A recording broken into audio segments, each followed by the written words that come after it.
Bueno, a ver, imaginemos la típica escena de película. Un callejón así oscuro, pasos apresurados y de repente una sombra sale de la nada. Te acorrala contra la pared, claro. Exacto. Te pone un arma en el pecho y te lanza la clásica amenaza de la bolsa o la vida. En una situación así de extrema, la elección es evidente. O sea, nadie lo duda ni un segundo. ¿Qué va? Entregas la cartera sin pestañear.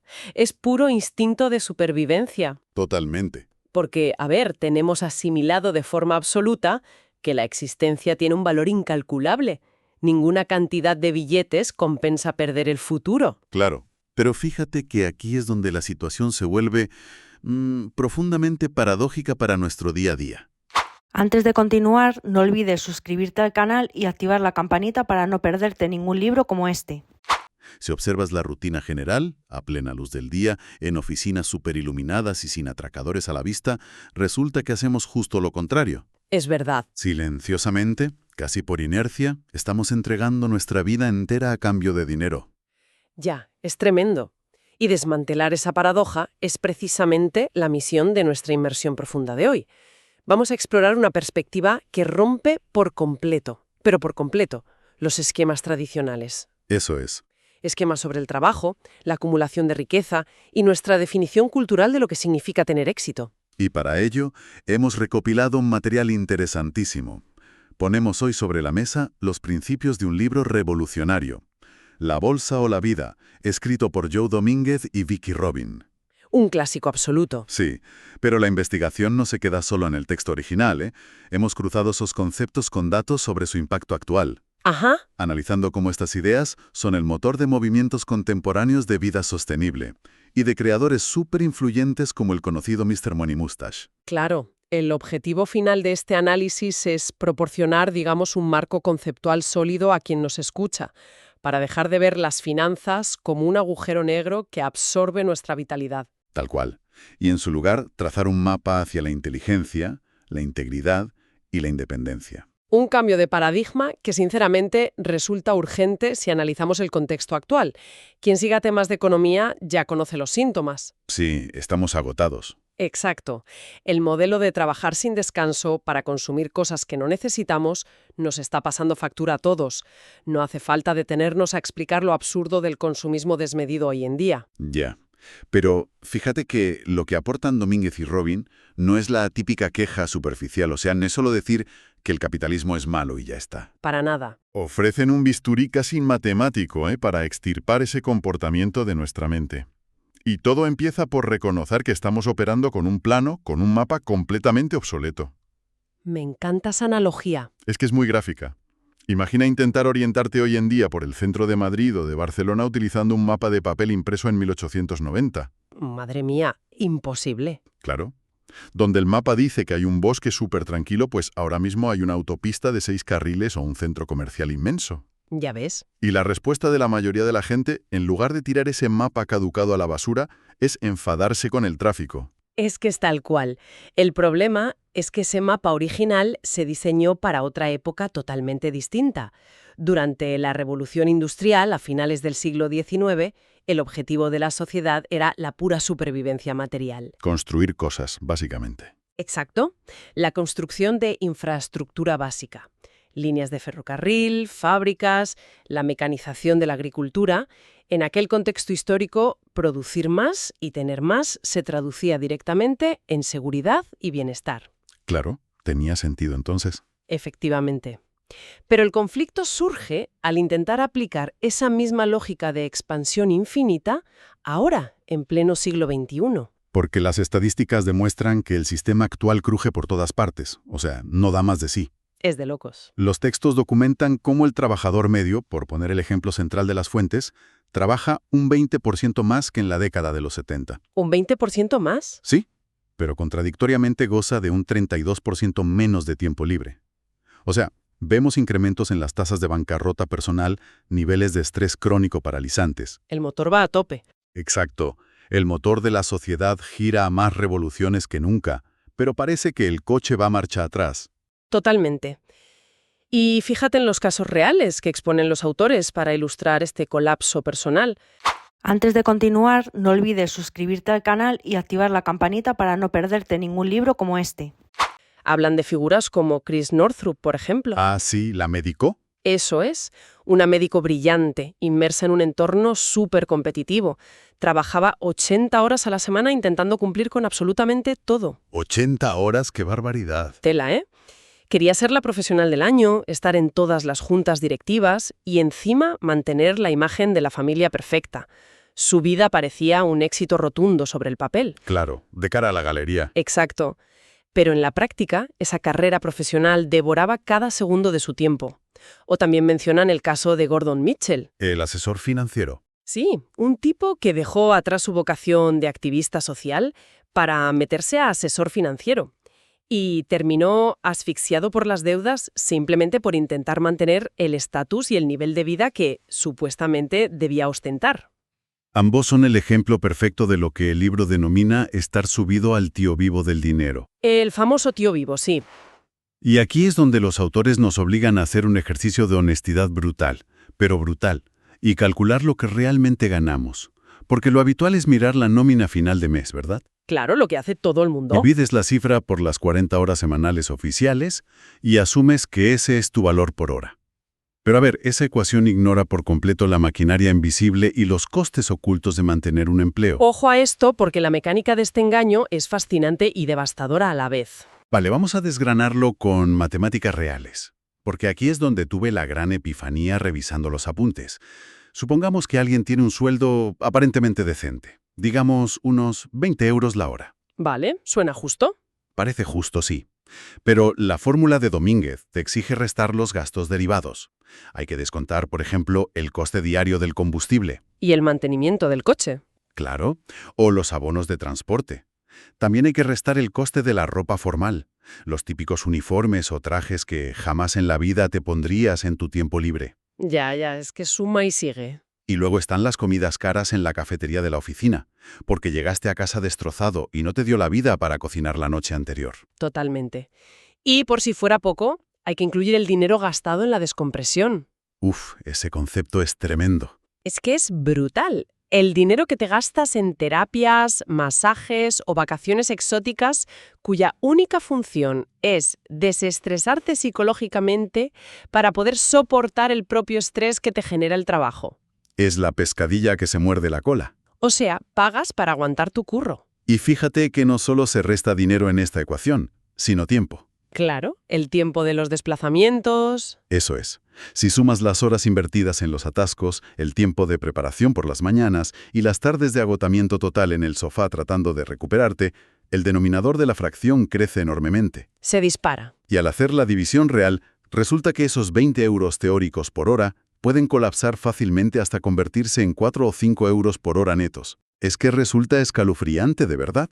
Vendemos las horas más vitales de nuestra juventud por una miseria sin ser conscientes y todo para poder seguir ostentando el título de consumidor. Consumidor, qué palabrita. Ojo a la etimología de la palabra. Si indagas un poco, consumir viene del latín y significa literalmente destruir, extinguir o agotar por completo. ¡Wow! Es que es una raíz etimológica que adquiere un tono siniestro si observamos la macroeconomía general. Ya te digo. Porque ese hábito individual de destruir recursos propios para encajar socialmente, cuando lo escalas a miles de millones de personas, genera un impacto planetario innegable. Claro, no es solo a nivel individual. Efectivamente. Las crisis ecológicas crónicas, desde la acumulación de plásticos hasta el cambio climático, no son simples fallos de gestión. Son la consecuencia matemática de utilizar ese viejo mapa del siglo XIX que exige un crecimiento infinito, pero operando dentro de un ecosistema finito. Vale. A ver, entiendo el diagnóstico macroeconómico y la matemática personal, o sea, los números están claros. Pero confieso que a nivel cotidiano resulta dificilísimo salir de ahí. Ya, es muy complicado. Hay algo casi hipnótico en la rutina. Comprar algo bonito el viernes por la tarde después de una semana de locos proporciona un alivio químico inmediato en el cerebro. Es un chute de dopamina, claro. Exacto.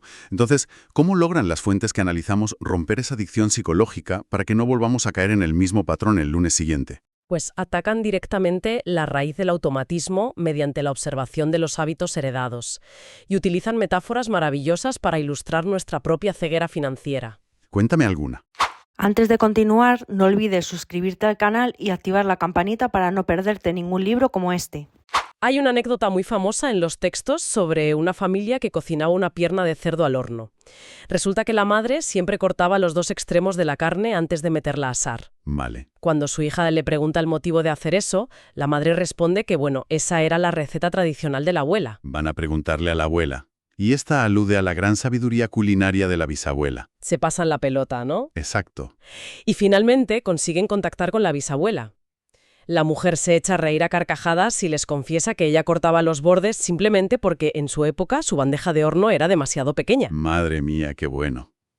Sufrimos amputaciones financieras generacionales. Tal cual. Mutilamos nuestros ingresos por pura inercia. Imitamos comportamientos de nuestros padres o abuelos que vivían en un contexto donde acumular tenía todo el sentido del mundo. Claro, la posguerra o épocas de escasez. Eso es. Y no nos damos cuenta de que la realidad y nuestra bandeja actual han cambiado por completo. Es que es para darle una vuelta.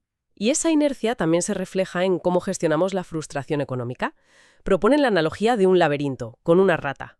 A ver, esa no me la sé. Pues si colocamos a una rata en un laberinto con 4 túneles y el queso está en el túnel 4, la rata irá allí. Si un día retiramos el alimento, la rata entrará un par de veces, olfateará que no hay recompensa y automáticamente empezará a buscar en los otros 3 túneles. Es lo lógico, ¿no? Buscar alternativas. Claro, pues resulta que los humanos somos la única especie que vuelve al túnel vacío día tras día, intentando autoconvencernos de que el queso debería estar allí. Bueno, a ver, aquí es donde se pone realmente interesante y tengo que hacer de abogado del diablo. Porque me cuesta un poco aceptar la analogía de la rata tal cual. Te entiendo, suena un poco brusco. Es que el comportamiento humano es muchísimo más complejo. O sea, una rata en una jaula solo busca calorías para sobrevivir. Los humanos lidiamos con hipotecas, con familiares que te exigen cierto nivel de vida. Las apariencias. Claro, círculos sociales que miden tu valor por la marca del coche que conduces o el barrio donde te has comprado la casa. La presión social es una trituradora implacable. Totalmente de acuerdo. Entonces, salirse de ese túnel principal, por vacío que esté, da un vértigo terrible. El castigo social por no encajar en la norma es muy severo. Y esa objeción tuya toca el nervio central del problema, porque el peso aplastante de las expectativas externas es súper real. Es que es brutal. Pero Domínguez y Robin argumentan que, precisamente por eso, porque esa fuerza gravitacional es tan fuerte, resulta indispensable forjar una mente que opere fuera de las convenciones. Y lo ilustran con el clásico enigma geométrico de los 9 círculos. Ah, el de los puntos en un cuadrado. Ese mismo. Consiste en 9 puntos dibujados formando un cuadrado imaginario. El reto es atravesar todos los puntos usando solo 3 líneas rectas y sin levantar el látiz del papel. Conozco el acertijo, sí. Matemáticamente la única forma de trazar las líneas y tocar todos los puntos es extendiendo el trazo más allá de los límites del cuadrado que forman los propios puntos. Eso es, tienes que salirte de la caja. Y el mecanismo psicológico a desbloquear es exactamente ese. Ajá. Mientras nuestra mente opere dentro de los límites de lo que el entorno considera normal. O sea, asumir hipotecas abusivas, renovar el vestuario cada temporada, comprar vehículos a crédito. Lo que hace todo el mundo, vaya. Claro. Mientras hagamos eso, la ecuación de la libertad jamás se resolverá. Hay que trazar la línea fuera del margen de la opinión ajena para encontrar una salida real. Vale, entonces, si logramos dar ese paso, o sea, ignorar al cuñado de turno y trazar nuestras líneas por fuera de las normas no escritas, entramos en la médula de la metodología. Aquí viene lo bueno. Aquí es donde los autores nos proponen evolucionar hacia lo que denominan una persona PIF. Las iniciales de inteligencia, integridad e independencia financiera. Exacto, el modelo PIF. Y el primer pilar, la inteligencia financiera. A ver, no trata de aprender fórmulas complejas de Wall Street ni de ser un lobo de las finanzas, ¿verdad? Fría. Quitarle hierro al asunto. Eso es, despojándolo del valor que le solemos dar como medidor de amor, de autoestima o de seguridad personal. Y el método técnico para conseguirlo es un rastreo contable milimétrico. Milimétrico nivel céntimos. Nivel céntimos. Exigen calcular, a poder ser, la totalidad del dinero ingresado a lo largo de tu vida. Y sobre todo llevar un registro exhaustivo y diario de cada salida de caja actual. O sea, auditar hasta el coste del café de la máquina de la oficina. Sí, hasta el café. Pero ojo, que el propósito de este ejercicio no es crear una hoja de cálculo súper bonita para enseñarla. Entonces, ¿cuál es? Antes de continuar, no olvides suscribirte al canal y activar la campanita para no perderte ningún libro como este. Su función es puramente neurológica. Fíjate que la fricción psicológica de tener que registrar de forma manual cada pequeña compra interrumpe de golpe el piloto automático del cerebro. Ah, claro, te hace ser consciente. Exacto. Cortocircuita ese bucle de dopamina asociado al consumo impulsivo. Al forzar esta conciencia continua sobre tu flujo de efectivo, se establece un control donde la persona domina el recurso y no a la inversa. Entiendo. ¿Y hay alguna meta concreta en esta fase? Sí, el objetivo tangible de esta inteligencia financiera es liquidar por completo toda deuda que tengas y estructurar un fondo de reserva que cubra 6 meses de tus gastos operativos básicos. Claro, porque sin tener medio año de supervivencia garantizado en el banco, cualquier decisión que tomes, laboral o personal, la vas a tomar bajo el secuestro del miedo. Efectivamente, el miedo a no llegar a fin de mes. Y con esa base cubierta entramos ya en el segundo pilar, que es la integridad financiera. Lo más brillante de las fuentes en este punto no es que te prediquen la abstinencia o te prohíban gastar. No es vivir como un monje. Para nada. Es cómo redefinen la propia moneda de cambio.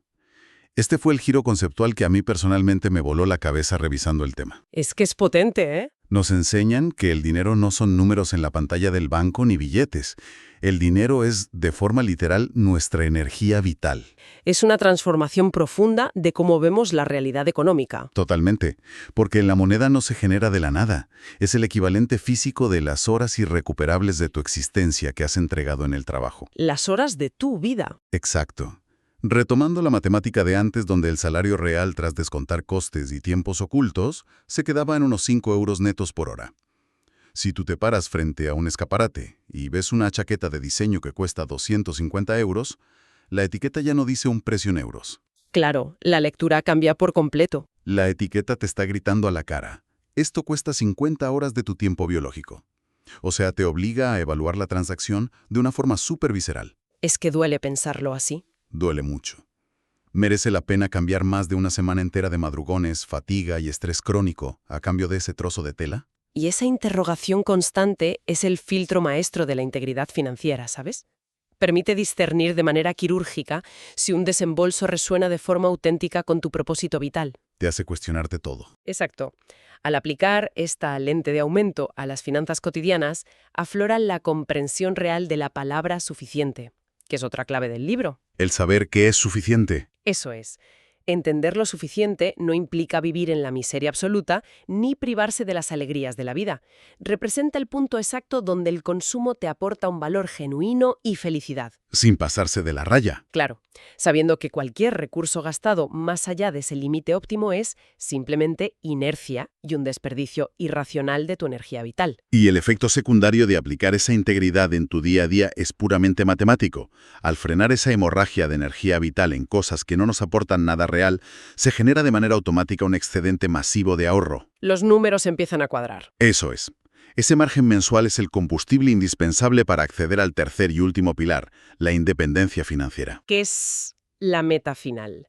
Y ojo, una independencia que trasciende la visión caricaturizada de jubilarse millonario a los 30 en una playa privada bebiendo mojitos. Sí, la típica imagen de Instagram. Exacto, no va de eso. En su acepción más profunda es la emancipación de la obligación de vender tu tiempo biológico para garantizar tu supervivencia física. Ser dueño de tu tiempo. Tal cual. Domínguez y Robin postulan que alcanzar un estado donde los ingresos se generen sin la esclavitud de un horario impuesto debería ser la progresión natural de la etapa adulta. ¿Y cómo proponen lograrlo en la práctica? La mecánica para materializarlo consiste en canalizar sistemáticamente ese excedente de capital, fruto de esa frugalidad que comentábamos, hacia activos seguros que te proporcionen una rentabilidad pasiva continua. Ajá, poner el dinero a trabajar para ti. Aunque, fíjate, hay otra vertiente de esa independencia en los textos que a mí me parece sumamente pragmática para el día a día. Hablan de la independencia basada en el desarrollo de capacidades propias. El hazlo tú mismo, sí. Eso es, se refiere a aprender a arreglar una pequeña avería en casa, cultivar algunos alimentos básicos, reparar la bicicleta tú mismo o, no sé, cocinar con ingredientes básicos desde cero en lugar de pedir comida. Ser autosuficiente. Claro. Cuantos menos contratiempos requieran abrir la cartera para pagar a un profesional externo, menor será el volumen de capital pasivo que necesitas para sostener tu vida, lo cual acelera exponencialmente la llegada a la meta. Es una soberanía integral, vaya. económica y práctica. Exacto. Antes de continuar, no olvides suscribirte al canal y activar la campanita para no perderte ningún libro como este. Todo este andamiaje filosófico suena impecable en papel. La gestión de la energía, la optimización, componen un relato súper esperanzador. Pero debo admitir una cosa. Dime. Al principio, mi lado cínico y analítico hizo saltar las alarmas. Pensé, de acuerdo, otro gurú teórico vendiendo una receta mágica desde la comodidad de un sofá. Es la reacción natural, sí. Claro. Así que profundicé un poco en los orígenes del movimiento y en la biografía del propio Joe Domínguez. Y resulta que los hechos desmontaron todos mis prejuicios. Todo esto no se fraguó en un retiro espiritual en la montaña. Se forjó en el mismísimo corazón financiero de Wall Street. Efectivamente. Es que la historia de Joe es fascinante.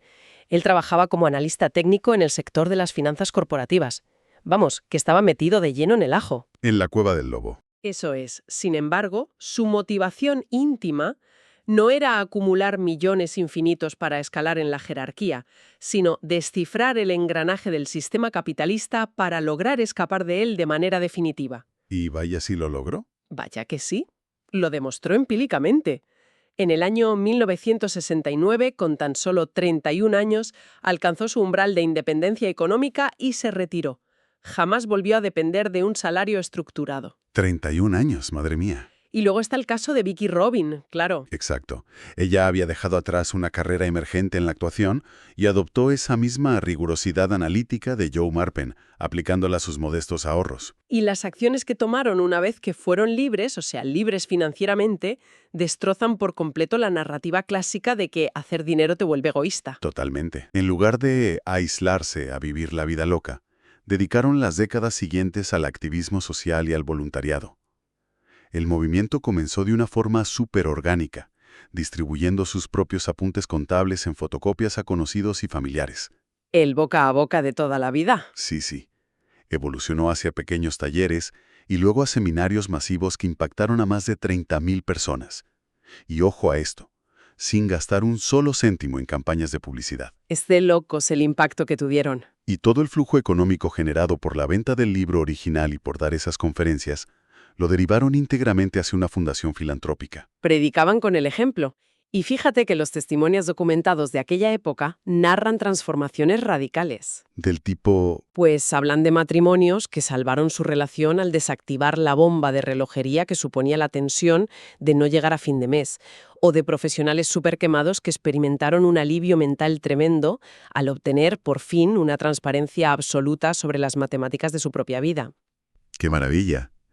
Y es que su legado perdura hoy en día y se adapta a los nuevos tiempos. Sí, Vicki Robin sigue súper activa liderando iniciativas de resiliencia comunitaria y sostenibilidad. Y además, los fundamentos de este libro son básicamente la arquitectura intelectual de todo el movimiento global moderno que conocemos como FIRE. El movimiento de independencia financiera y retiro temprano, exacto. Y eso es, voces contemporáneas enormemente influyentes basan sus ideas aquí, como el conocido bloguero Peter Adeney, que es el rostro detrás de Mr. Money Mustache. Un referente actual sin duda. Él también alcanzó la libertad financiera en la treintena y construye toda su filosofía sobre la premisa del ocio frugal, demostrando que las ideas originales de Domínguez y Robin son 100% aplicables en el entorno digital de hoy.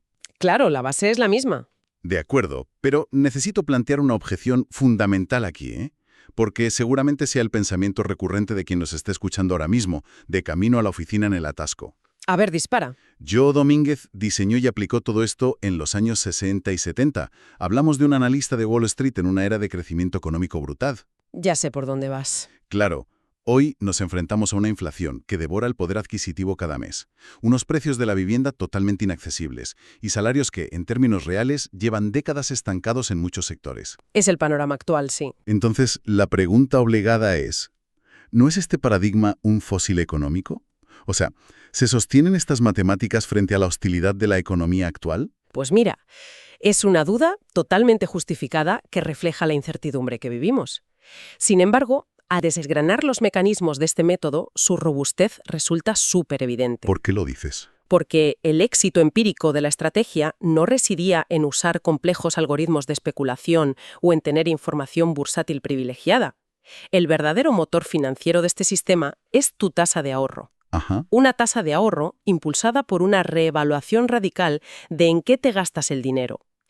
Antes de continuar, no olvides suscribirte al canal y activar la campanita para no perderte ningún libro como este.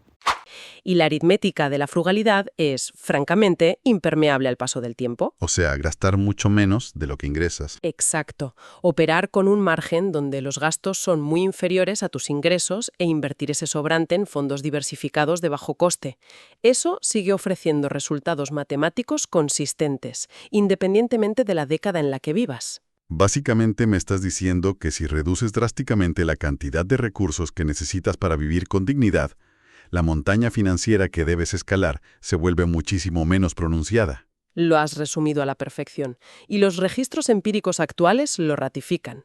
Hay miles de personas alejadas del ecosistema de las altas finanzas que lo han logrado. Gente normal, digamos. Claro, conductores de transporte, personal de hostelería o trabajadores del sector servicios han documentado su progreso aplicando paso a paso esta estructura. A pesar de la economía. A ver, las turbulencias de la inflación y las crisis del mercado inmobiliario son factores exógenos, son como los fenómenos meteorológicos, ¿sabes? No los puedes controlar. Exacto, no tenemos el control para evitar que llueva a cántaros ahí fuera. Pero esta metodología te proporciona las herramientas precisas para construirte un refugio impermeable. Qué buena analogía. Y la defensa actual del ocio frugal certifica algo clave. Disfrutar de una calidad de vida elevada no requiere por obligación una fuga incesante de capital. Al ensamblar todas estas perspectivas, queda clarísimo que la inmersión profunda de hoy revela un mapa que va mucho más allá de una simple guía de ahorro personal o un aburrido manual de contabilidad. Totalmente. Es un cambio de vida. Constituye una intervención radical en la manera que tenemos de experimentar el tiempo. Es básicamente una invitación formal a dejar de emular a esa rata corriendo por el laberinto. A bajarnos del quio vivo de una vez. Eso es, a apearnos de ese tío vivo donde pagamos peajes emocionales constantes por agotar los recursos y auditar con precisión de cirujano dónde y con quién estamos quemando nuestra vitalidad. Nos otorga, en definitiva, las métricas necesarias para sincronizar nuestros balances contables con nuestra propia brújula ética. Demuestra, además, con evidencia histórica y actual, que vivir con suficiencia no equivale a una condena de austeridad aburrida o punitiva. No es sufrir por sufrir. Al contrario. Es la estrategia más eficaz para recuperar tu margen de maniobra existencial y, de paso, mitigamos de forma simultánea nuestro impacto destructivo sobre los ecosistemas naturales del planeta. Es aire fresco, oxígeno conceptual puro para cualquiera que sienta que sus jornadas laborales están drenando su capacidad de asombro y sus ganas de vivir. Tal cual. Pero antes de concluir este análisis profundo y conectando la responsabilidad individual de la que hemos hablado con toda la estructura global, ha surgido una hipótesis matemática durante nuestra conversación que invita a una reflexión prolongada. A ver, desarrollemos esa idea. Imaginemos un escenario, ¿vale? Un escenario donde esta filosofía alcanza de repente una masa crítica absoluta. Que todo el mundo lo hace. Eso es. Supongamos que millones de ciudadanos de las principales potencias económicas adoptan simultáneamente esta inteligencia y esta integridad financiera. ¿Vale? Reducen sus facturas al mínimo viable, erradican la compra de productos de moda rápida, optan por reparar sus cosas en lugar de comprar el último teléfono y, lo más fuerte, abandonan de forma sistemática la fuerza laboral tradicional alrededor de los 40 años. Madre mía, el sueño de muchos. Claro, pero aquí viene el dilema. La arquitectura de nuestro modelo capitalista actual exige, como condición innegociable, un consumo exponencial y una mano de obra perpetua. Cierto, el sistema se alimenta de eso. Entonces, si la población global recupera repentinamente el control de su energía vital y deja de consumir, ¿qué pasaría? ¿Se precipitaría la economía mundial hacia un colapso irreversible desatando el caos absoluto? Es una duda muy legítima. O, por el contrario, esta disrupción tremenda forzaría un salto evolutivo hacia un sistema postindustrial mucho más sofisticado.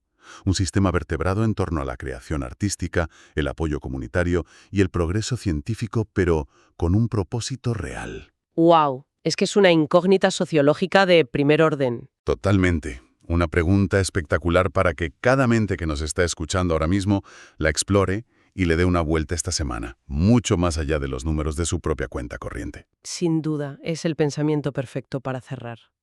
Pues ahí lo dejamos. Hasta la próxima. Antes de continuar, no olvides suscribirte al canal y activar la campanita para no perderte ningún libro como este. Libros que abren puertas, palabras que enseñan más. Dinero y libertad.